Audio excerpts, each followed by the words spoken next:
के दबंग बाहुबली नेता अनुब्रतो मंडल को बेल देने को लेकर सीबीआई जज राजेश चक्रवर्ती को धमकी भरा पत्र भेजे जाने के बाद बुधवार को अनुब्रतो को कड़ी सुरक्षा के बीच सीबीआई कोर्ट में पेश किया गया। कोर्ट में जज के समक्ष पेशी के दौरान अनुब्रतो के अधिवक्ता ने कहा कि मेरे मुवक्किल को स्लीप एपनिया है, यह बीमारी मौत का कारण बन सकती है, इसीलिए मुवक्किल की जमानत के लिए किसी भी शर्त पर आवेदन किया गया है। मेरे मुवक्किल के पास हर चीज के साथ पैन नंबर है, मेरे क्लाइंट का पैन और आधार चेक करने से सब कुछ मेल खा जाएगा। हिरासत की क्या आवश्यकता है? मेरे मुवक्किल को प्रभावशाली कहा जा रहा है, लेकिन वह वास्तव में नहीं है।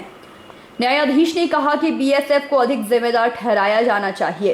राज्य के भीतर गायों की तस्करी इतना अपराध नहीं है जब तक कि उन्हें सीमा पार कहीं और ले जाने की योजना ना हो। अनुब्रतो के वकील ने पूछा, क्या इलाके के 3 लोग मुझे जानते हैं तो मैं प्रभावशाली हो गया? कोई मेरे मुवक्किल से परिचित हो सकता है, लेकिन इस बात का कोई सबूत नहीं कि सरकार में मेरा प्रभाव है। मेरे क्षेत्र के 3 लोग मुझे जानते हैं, इसका मतलब मैं प्रभावशाली हूँ। वह अपने राजनीतिक पद के लिए विभिन्न उच्च अधिकारियों के परिचित हैं। অর্ডারে দেখুন আমরা জামিনের আবেদন করেছি, সেই জামিনের আবেদন খারিজ হয়েছে। আগামী 7 তারিখ অবধি ওনার জুডিশিয়াল কাস্টাডি হয়েছে।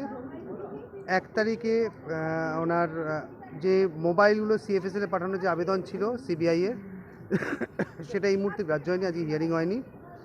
তো 1 তারিখ আদালত মহামান্য আদালত সেই দিন ওই সিএফএসএল এর যে হিয়ারিং সেটা ধার্য করেছেন। অনুব্রত মণ্ডলের থেকে যে 2টি মোবাইল ফোন সিজার হয়েছিল সেই সিজার ওনারা চেয়েছিলেন সিএফএসএল এ পাঠাতে, তাতে আমরা অবজেকশন দিয়েছিলাম, সেটা 1 তারিখে হিয়ারিং ধার্য হয়েছে। ইন্টারোগেশন করতে পারবে জেলে গিয়ে এরকম একটা অর্ডারে লেখা আছে। দেখুন ইন্টারোগেশন করতে পারবে, তখন আমরা অবিলম্বে আমরা তার প্রতিবাদ করি, তারা আমরা এটা বলি যে ইন্টারোগেশন করাটা এই মুহূর্তে যেহেতু একজন অসুস্থ মানুষ তাকে ইন্টারোগেশন করাটা সঠিক নয়। যদিও মহামান্য আদালত সেই আবেদন সিবিআইয়ের মান্যতা দিয়েছেন সেই আবেদনে, কিন্তু তার সাথে এটাও বলেছেন যে যদি ওই আবেদন যদি ওনারা আদৌ ইন্টারোগেশন করতে যান তাহলে সব ধরনের মেডিকেল অ্যাসিস্ট্যান্স ওনাকে দিতে হবে। Thank you. মানে অনুব্রত মণ্ডলের যে প্রভাবশালী তত্ত্ব বা যে ওটা আদালতে যা বলেছি এরপরে আর আমি জাস্ট অর্ডারিং পার্টটাই বললাম। Thank you.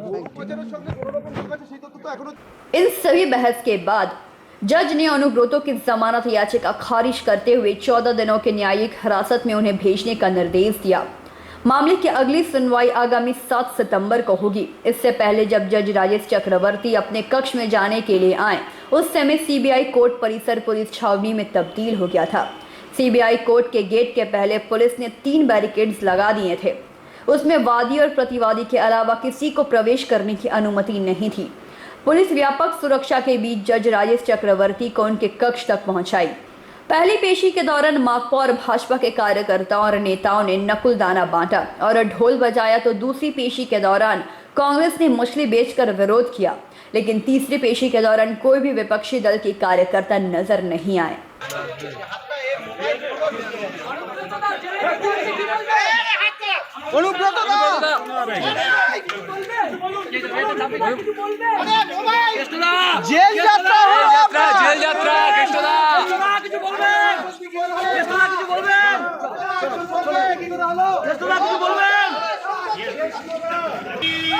आसनसोल से संतोष मंडल की रिपोर्ट, पीवीटीवी न्यूज।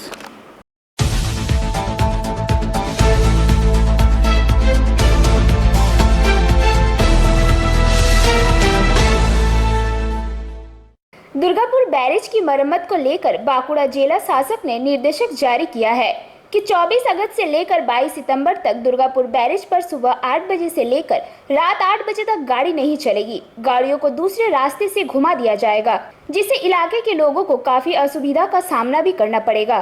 मगर बैरेज की स्थिति को देखते हुए ये कदम उठाया गया है और कहा गया है कि जरूरी परिसेवा के लिए छोटे गाड़ी तथा बस को छूट दी गई है। बताया गया है कि बड़े ट्रक एवं लॉरी गाड़ियों को सुबह 8 बजे के बाद से रात 8 बजे तक जाने नहीं दिए जाएंगे। उन लोगों को दूसरे रास्ते से जाना पड़ेगा। कुछ असुविधा तो होगी, मगर ये कदम उठाया गया है ताकि बैरेज की मरम्मत की जा सके। बांकुड़ा जिला शासक की तरफ से दुर्गापुर बैरेज की तरफ पुलिस तैनात की गए हैं।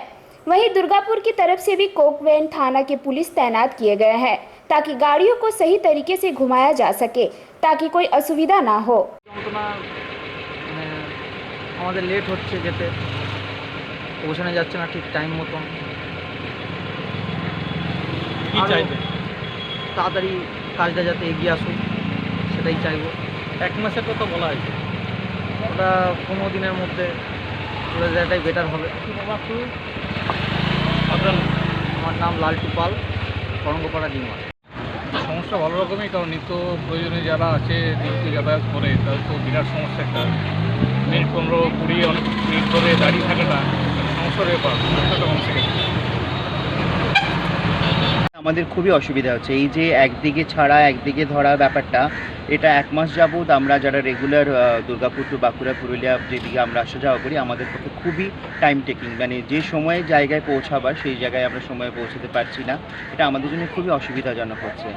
সারানো হচ্ছে খুবই ভালো কথা, কিন্তু এই একদিক অবরোধ একদিক খোলা এটাতে আমাদের খুব সমস্যাদায়ক হচ্ছে। আপনার নাম? আমি সোনা। दुर्गापुर से निमाई दास की रिपोर्ट, पीवीटीवी न्यूज़।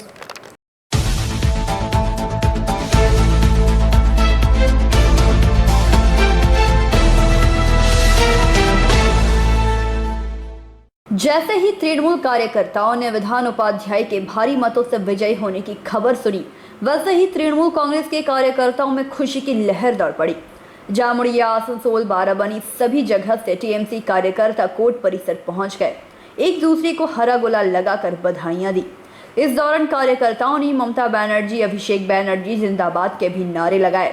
इस मौके पर उप मेयर वसीम उल हक, विभिन्न वार्डों के पार्षद एवं कई अन्य तृणमूल नेता भी उपस्थित थे। इस दौरान वसीम उल हक ने कहा कि यह जीत प्रत्याशित थी।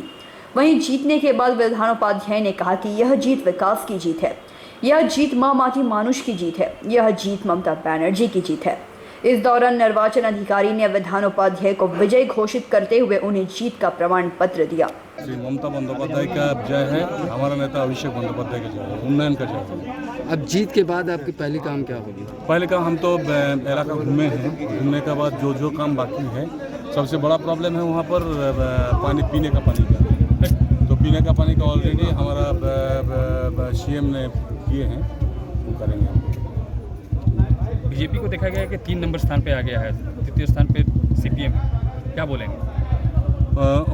उन लोग का एक ही अनुरोध है कि आदमी का साथ रहे, पब्लिक का पास रहे, काम करे कुछ, उसका बाद वोट भी लड़े। ठीक। इलेक्शन एजेंट है, मुक्ता खुली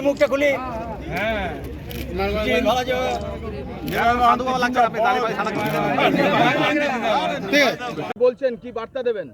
বার্তা একটাই, মানুষ যেভাবে উন্নয়নের উপর ভরসা রেখেছে, মানুষ যেভাবে আমাদের নেত্রী মমতা বন্দ্যোপাধ্যায়ের উপর আস্থা রেখেছেন, আমাদের নেতা অভিষেক বন্দ্যোপাধ্যায়ের উপর আস্থা রেখেছেন, এই জয় ওনাদের জয়, মা মাটি মানুষের জয়। মানুষ উন্নয়নের সাথে আছে, উন্নয়নের পাশে থাকবে। আপনার ভোটে দেখা গেল যে সিপিএম দ্বিতীয় স্থানে, বিজেপি তৃতীয়, কি বলবেন? কারণ তাদের পায়ের তলায় মাটি নেই, তারা কখনো মানুষের সাথে নেই, মানুষের পাশে নেই, তারা শুধুমাত্র নির্বাচনের টাইমটাতে থাকে। আর তৃণমূল কংগ্রেস, আমরা যারা মমতা বন্দ্যোপাধ্যায় সৈনিক, অভিষেক বন্দ্যোপাধ্যায় সৈনিক, আমরা কিন্তু সবসময় মানুষের সাথে থাকি, মানুষের পাশে থাকি। বিজেপি আজ তৃতীয়। যেভাবে জয় পেলেন, মানে এত ভোটের ব্যবধানে, কি বলবেন জামুরিয়ার মানুষ? জামুরিয়া মানুষকে অনেক অনেক ধন্যবাদ, যে আস্থা, যে ভরসা রেখে ভোট দিয়েছেন, নেত্রীকে ভোট দিয়েছেন। আমরা ঠিক আস্থাটা রাখবো আপনাদের। উন্নয়নটা কিভাবে আপনি উন্নয়ন করতে চান ওই ওয়ার্ডের 6 নম্বর ওয়ার্ডে? আমি এলাকাটা ঘুরেছি, আমি ঘোরার সময় আমি ইলেকশনের দিনও বলছিলাম যে আমি যেভাবে দেখেছি সেটার থেকে ওই অঞ্চলের মানুষ যাতে উদ্ধার হয় সেটা ব্যবস্থা করব। ভোটের দিন বিজেপি ছাপ্পা অভিযোগ করেছিল, কি বলবেন? এই উত্তর কি বলবেন? তাহলে তো মানে ওটা তোতা পাখির মতো বলা, খালি সবসময় বলবে, ওরা নির্বাচন আসবে, নির্বাচনের আগে ওটাই বলবে। যদি জিতে যেত তাহলে বলতে কিচ্ছু হয়নি। তাহলে এই যে ইডি, সিবিআই, এই যে সব জায়গায় চলছে, এটা কি বলবেন? এটা নিয়ে আমার কিছু বলার নেই, আমাদের নেতৃত্বরা বলবে উপরে। 6 নম্বর ওয়ার্ডে কখন যাবেন দাদা? যাবো আমি। आसनसोल से संतोष मंडल का रिपोर्ट, पीवीटीवी न्यूज। रानीगंज आलूगोड़िया स्थित ब्लॉक प्राइमरी हेल्थ सेंटर में बीएमओएच डॉक्टर अरशद अहमद के नेतृत्व में रक्तदान शिविर का आयोजन किया गया। इस शिविर में पश्चिम बर्धमान के सीएमओएच रानीगंज के विधायक तापस बैनर्जी, वार्ड पार्षद नेहा साव, आसनसोल नगर निगम मेयर पार्षद दिव्येंदु भगत, चेंबर ऑफ कॉमर्स के अध्यक्ष अरुण भारतीय और तमाम सदस्यगण भी उपस्थित थे। इस मौके पर रानीगंज के विधायक तापस बैनर्जी ने कई बातें कही।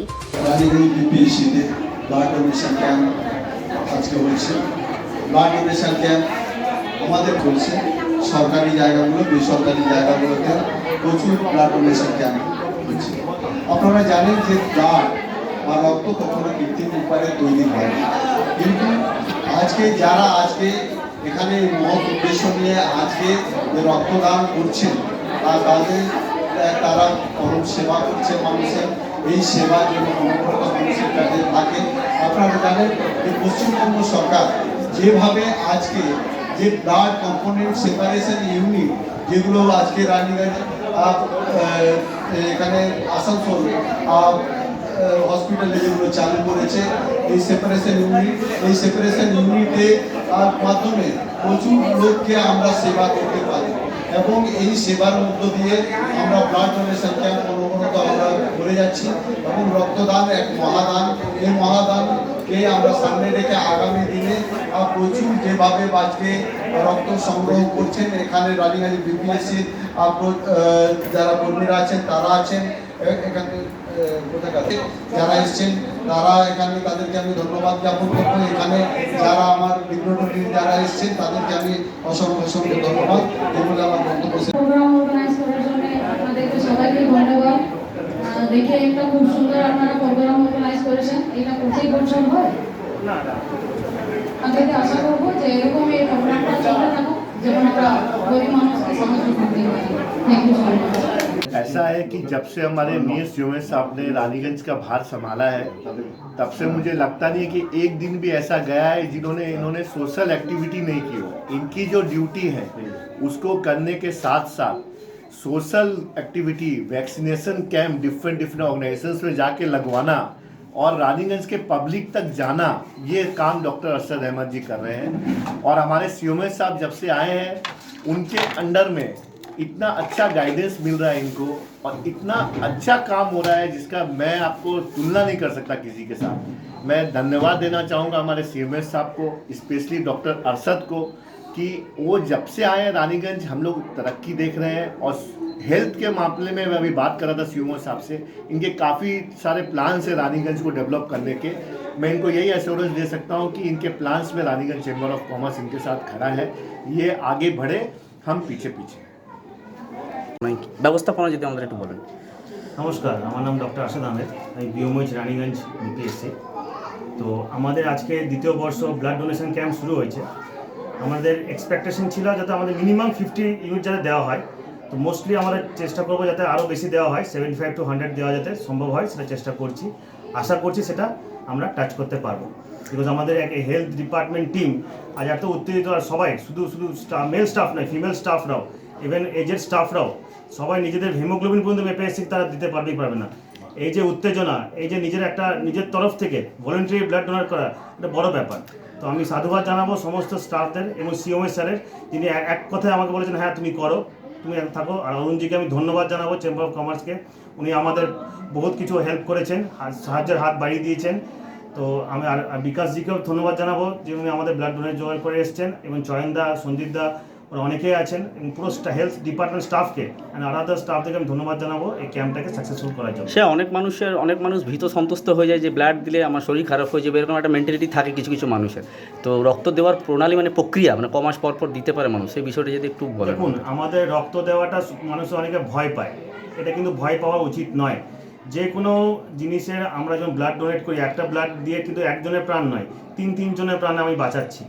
আমরা হয়তো আমাদেরই ফ্যামিলি অনেকে দেখা যায় এদিক ওদিক লাফিয়ে বেড়াতে হয়, যেতে হয়, আমাদের ব্লাড পাওয়া যায় না, অনেক কিছু অসুবিধা হয়।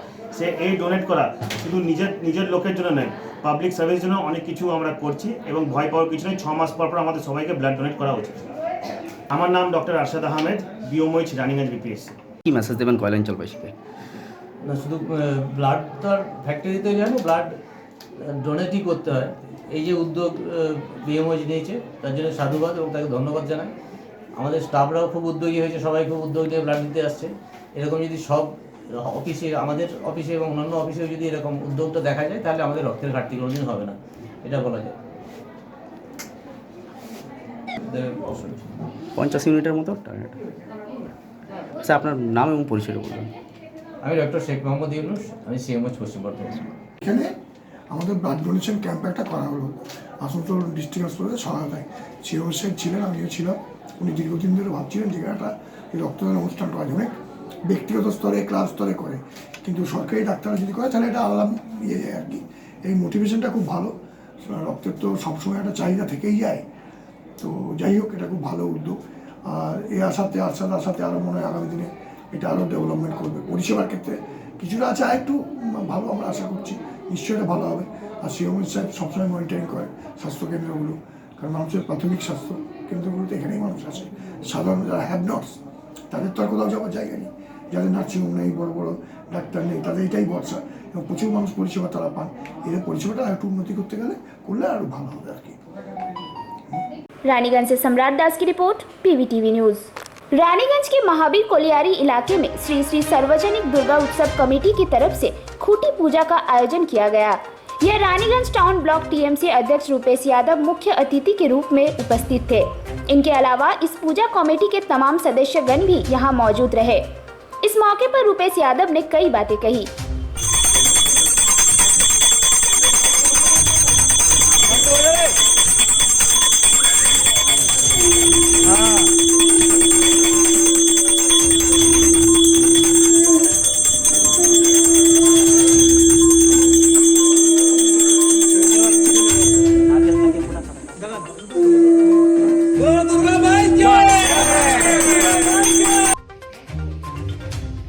आज महावीर सार्वजनिक दुर्गा पुजो हलो।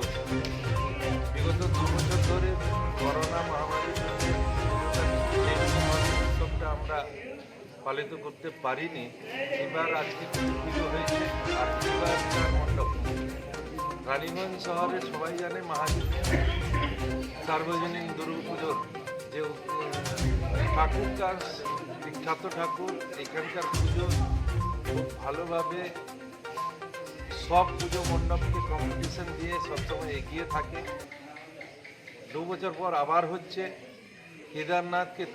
কেদারনাথের থিম সামনে রেখে এবার আবার পুজো হচ্ছে। প্যান্ডেল থেকে শুরু করে ঠাকুর অবধি সবটাই কিন্তু কেদারনাথ থিমের উপর বেস করে এবার महावीर সার্বজনীন দুর্গা পুজো তৈরি করা হচ্ছে। আজকে তার খুঁটি পুজো হলো। আজ থেকে এই এলাকার অন্তত পুজো আরম্ভ হয়ে গেছে, সেটাই বলা যেতে পারে। रानीगंज से सम्राट दास की report, PVTV news. Prajapita Brahma Kumari संस्था के माउंट आबू के आश्रम प्रमुख BK मृत्युंजय ने प्रजापिता ब्रह्म कुमारी ईश्वरी विश्वविद्यालय द्वारा आयोजित रानीगंज के लायंस क्लब के सभागार में संबोधित करते हुए कहा कि हमें अपने बच्चों को ऐसे संस्कार देने चाहिए जिससे परिवार के साथ समाज को भी अच्छा संदेश मिले।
बच्चों को जैसे संस्कार देते हैं उनका जीवन भी वैसे ही होता है।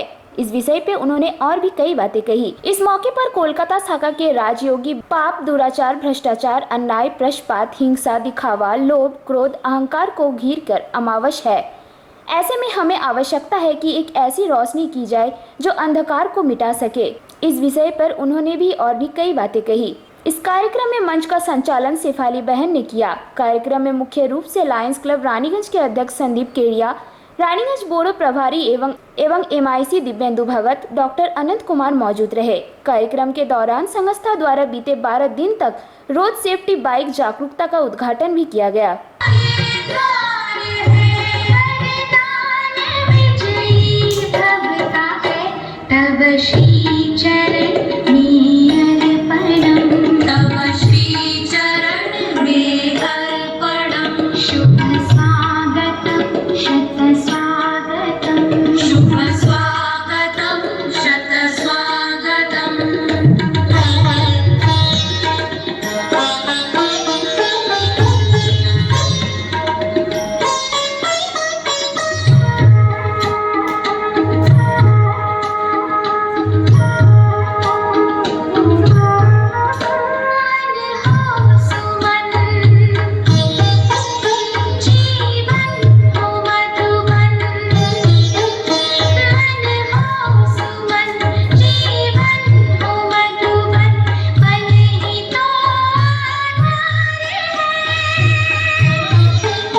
रानीगंज से सम्राट दास की रिपोर्ट, PVTV न्यूज़।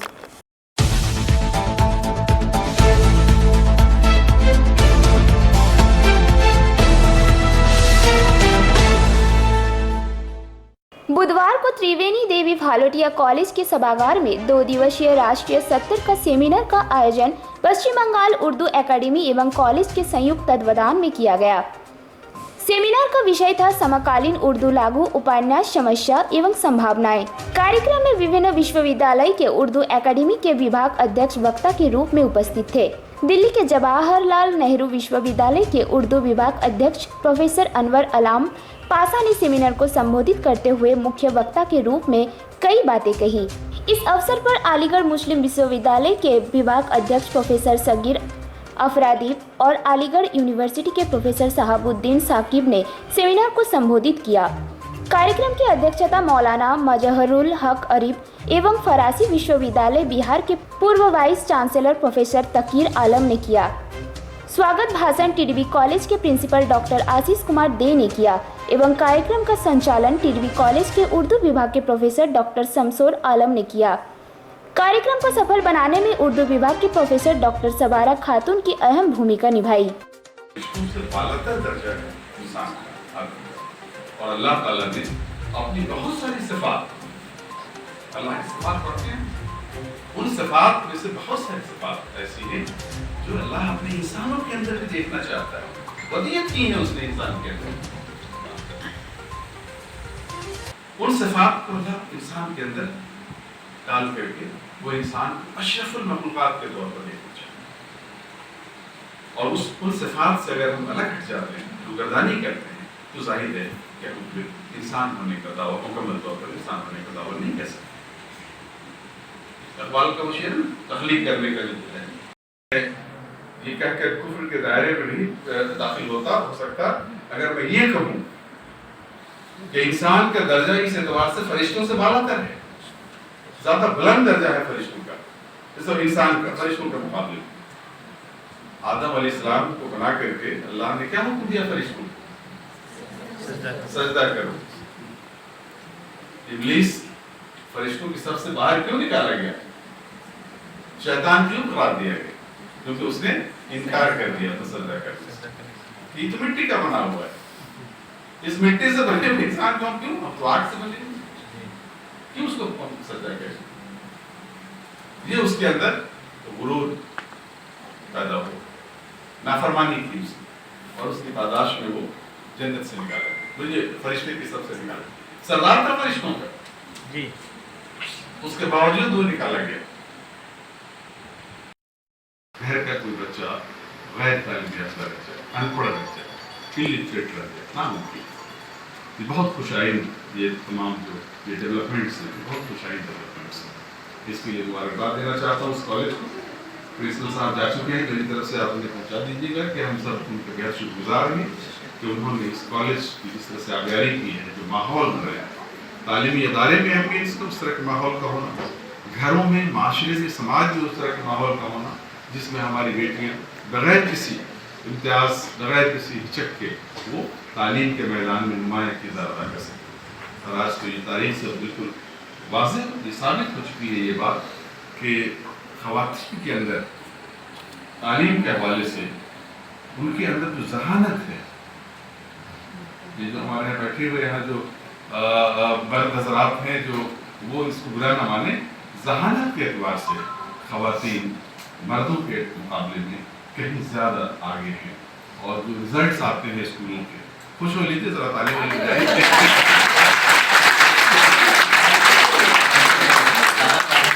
जो रिजल्ट्स आते हैं आप सीबीएसई। रानीगंज से सम्राट दास की रिपोर्ट, PBTV न्यूज़।